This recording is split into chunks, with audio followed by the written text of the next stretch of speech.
Bismillah ar-Rahman ar-Rahim. Dear students, today we're going to learn about the tree data structure. Okay, we have learned arrays. We saw the linked list and a lot more things, their implementations and all, queues and stacks and all. But today this tree data structure is something which has something of both worlds, that is something of the array and also something of the linked list. It combines basically the advantages of an ordered array and as well as linked list. Ordered array, the search in is very fast. You can go for a binary search on an ordered array, but insertion and deletions are going to be costly in an array. But here the insertion deletion in the linked list are faster. Okay, so the tree actually combines the advantages of both. It has a great searching, faster searching you can do on it, and as well as it has a better way of insertion and deletion like linked lists. Okay, so it has got both these things. So why we actually need a tree? It's faster than linear data structures for sure, and it's more natural fit for some kind of data. For example, we've got a hierarchical data.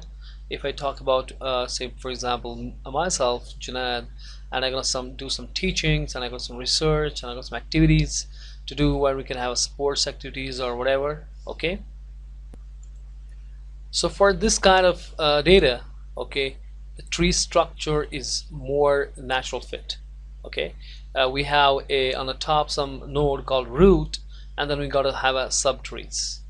So what is typically firstly the definition of our tree? Now look at the definition of a tree.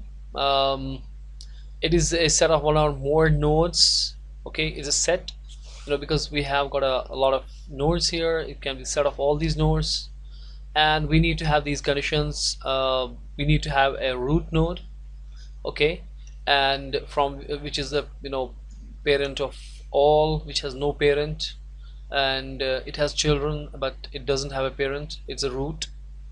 Okay, the remaining nodes are partitioned into n disjoint sets. And important thing is, if we have other nodes, they're gonna have their own kind of sets. If for example I cut this arrow here and here and here, they become separate trees with B as a root, C as a root, and D as a root. Okay, so they got to be partitioned into disjoint sets.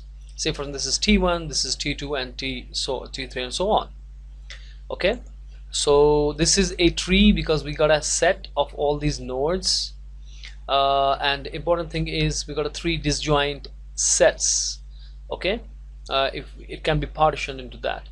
If we see this as a tree, we can't say this is a tree, because if B and E, this arrow, if you see, you can't make them as a separate sets here, so that doesn't satisfy this condition second. Okay, so this is not a tree, even though we can partition, we can have this itself is a set of all these nodes. Okay, but it can't be partition to disjoint sets, so we can't say this is a tree. So its subsets need to be themselves trees and so on. Okay, so this definition is kind of recursive. What we say with the root and its subsets, they are also applicable to the subsets as well. So D is either an empty, means we don't have any node, or consists of node R, the root. Okay, this is my root, and possibly empty set of trees. There could be empty set of trees, there will be no tree at all. Subsets. Okay, that means the R, the root, does not have any child. That's also possible. That's also a tree, but it can have many disjoint sets of subtrees. Okay, attached with the root. And okay, that this is why this is recursive, because that's applicable to the B also now. So for example, this part disappears, the B should be like the tree itself. and that is applicable to any node we talk about. Okay, either it does not have a, like a C, it doesn't have any node attached to it. Okay, so or if it has, then they should behave like a disjoint subtrees. One more thing, in natural in nature we have trees, okay, but the trees basically have the roots on the bottom, and then we have, say for example, the branch going on, and then we have the leaves on the top. But here something is, upside down. The root is on the top and the leaves are on the bottom. These are leaves. Okay, so there are let's talk about the terminology of the tree. Okay, so if you see here, we may have root, the parent, child, sibling, external, internal nodes, subtrees, ancestors, descendants. Then there is a height, depth, a lot of things. Let's talk about those things. Okay, we got the root, the top element, that is a root. Okay, this guy is a root. Okay, and except root, each element has a parent. If we talk about any internal node, they have the parent. Say for example, this level they have the parent, the root. Then this level they have these as the parents. Okay, and so on. And each element has 0 or more children. You can have a 0. Remember that. That means if you have a if the tree, there is no node, then tree is empty. If there is a single node, then that's a root. It may have 0 or more children. Okay, it can have more children, whatever you can attach with them. Okay, you can have 0 or more children, not a problem. Then we will limit those also. For example, binary tree and all, we'll see them later on. And here the nodes, other than the leaves are someone which don't have their which doesn't have any children. Okay, they are not parent of any child, so they're called children. They're called leaves, sorry. So this is a leaf, for example, this guy is a leaf, this is a leaf, this is a leaf, this one, this one, this one, and all other nodes are internal. So nodes, no, so the nodes can be either the internal nodes or the external nodes. The external nodes are called the leaves. Say for example, here we have we talk about this this node. Say this is the node T.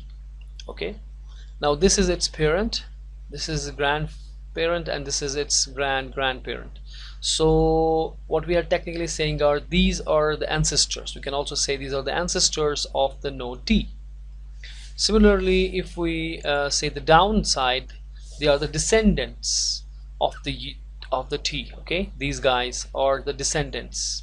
So we have the term descendants of T, node T, and these are the ancestors on the upside. It's as simple as it is. Okay. Yeah, you should remember, I repeat, that if there is no node, that is again a tree, what we call as an empty tree. Okay, and these guys, for example, this one, this is a subtree. Okay, even if I say take this whole thing together, this is a subtree. This is subtree. So subtrees attached with the node. Now there can be subtrees attached with this node, subtree attached with, say for this node, this is the subtree itself, and so on. Now if you look here, we have a term called path and path length. Okay, so what is a path and what is a path length? Let's up into this. Okay, whatever. So if we want to find the path from A to the H, we are seeing how many edges are there. Okay, so 1, 2, and 3. So this is the path length. Okay, the number of edges in the path, A to B, B to F, F to H. So this is what the path is, simple as. Now we have the term called node level, and we have also the depth. Depth or level, we see. So this is the level, particular level. This is another level. This is level 0. This is level 1. This is level 2. This is level 3, and so on. And the depth also is that path length. Okay, so for example, it doesn't have any one above, so its depth is 0. So technically whatever the level is, that's going to be the depth of that particular node in that level. Okay, so D is on a level 1, so its depth is uh, 1. And we can also say in another way that if D is a parent of G, D has a depth of 1, G is going to be 1 plus 1, that is 2. Simple as it is. Okay. um, and also these on a level, the nodes on the same level are called siblings. Okay, they're called siblings, and but they are siblings because they belong to the same parent as well. Now these are on the same level, but these two are the siblings. Okay, because they belong to the same parent. Children of same parent, siblings. So height of a tree, that's the longest path length from the root to the leaf. So for example, here we say E, it is at 0, 1, 2 level, but it doesn't tell us about the height, because we have to see which one is the longest. So I see this path which go from this way, A to H, is the longest of which has a depth of 3, and this will reflect the height of a tree. Okay, now depth belongs to the particular node and height belongs to the tree. Now a degree, the maximum number of possible children for every node in the tree. Okay, say for example, we say, hey, you can have a possible number of children, you can have a 3. Okay, now that's going to be degree, but we see like this. Say for example, it has 3 children. Now this has only 2, this has none, and this has, say for example, 3. Now what we are saying is that you can have at the max 3 children. Okay, so even though this is a 2 only, the maximum of this tree, this node has 3. Say it has 4, for example, the maximum is now 4. So the degree of which is the highest is the degree of a tree. Okay, a maximum of possible children for that particular node in the tree. Now we say some tree as a proper tree or a full tree if we specify its degree. Say for example, we are specifying for example 3 as a degree. So let's talk about this diagram. Okay, now you may have either the 3 children or you don't have any children. So okay, nodes have all the children non-wide, that means you're gonna have a 3, or all children are wide, that you don't have any children. Say we have specified that our degree gonna be 3, so we say take up the root node. Okay, it has 3 children, A, B, C, for example. Now A has 3 children, D, E, F, and C has 3 children, G, H, and I, and B have no children. So it can be either wide or it satisfies the full degree. Okay, then it's called as a proper tree or full tree. Okay, so what is the height of this tree? Height is 1, 2, 3. So height is gonna be, will the height be 2 or 3? It's got to be 2. Why? Because we start from the 0. So we say 0, 1, and 2, or this way 0, 1, and 2. So height is 2 and degree is 3. Now what are the types of trees? Okay, if we talk about generally, every node can have any number of subtrees. There is no maximum limit. Okay, so different number is possible of each node. Like we say that we have, say for example, it has attached 3 guys with it.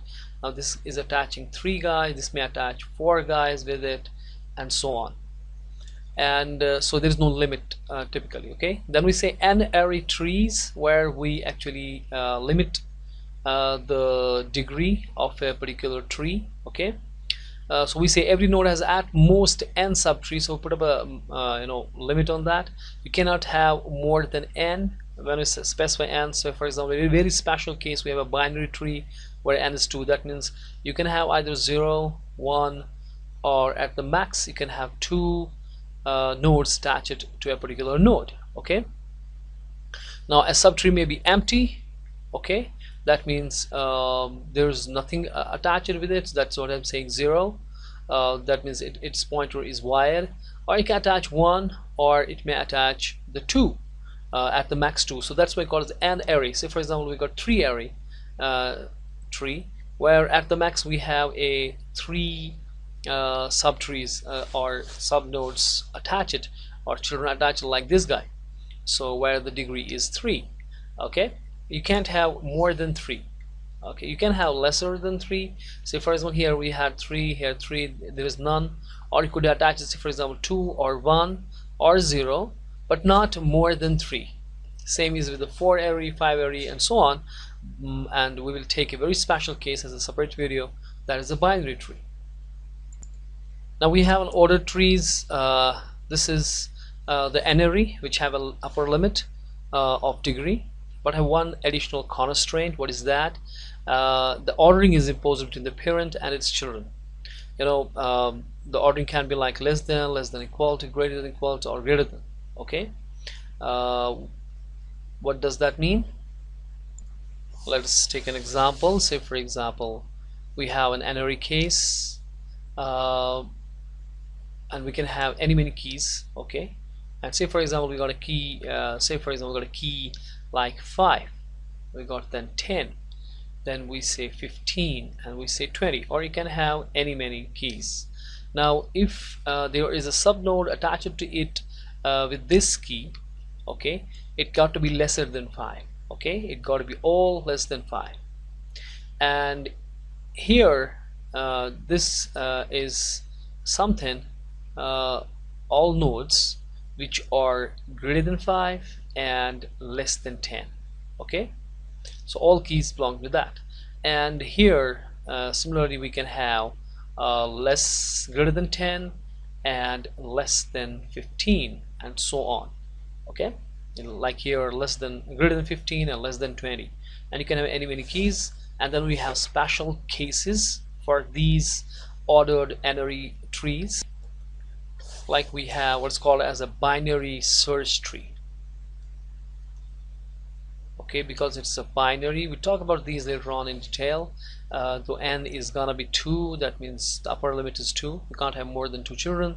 And you have like this, that if you want to have something here that's got to be less than the parent, so say for example it is say 20, so whatever is on the left side is going to be less than 20. So if say for example you want to enter 10, well, it's going to be on the left. If you want to enter 25, it's going to be on the right, and then so on and so forth. Okay, so that means whatever is less than 10 is going to be here. Whatever is greater than 10 but less than 20 is going to be on this side. Say for example 15. On this side, say for example 5. And same is the case with this 25. Say for example 30 will go here, and we have what is called as, say for example 22 will go here. Okay, greater than 20, that is 22, but less than 25 on this side. So this is called binary search tree. It's very helpful in like arrays. We say that we can apply the binary search for the better search. So we can have a binary search tree, which we'll talk later on why we need them. Okay, then we have other also ordered trees, like we have heap, which we talk about later on in a separate video. We also have concepts of like a balanced tree, which depends upon a type of a tree, which we talk about later on. And we should first, I think, take in next video in detail the binary tree. Okay, the most famous one, the binary tree. That will be in the next video. Until then, ma salama. Okay.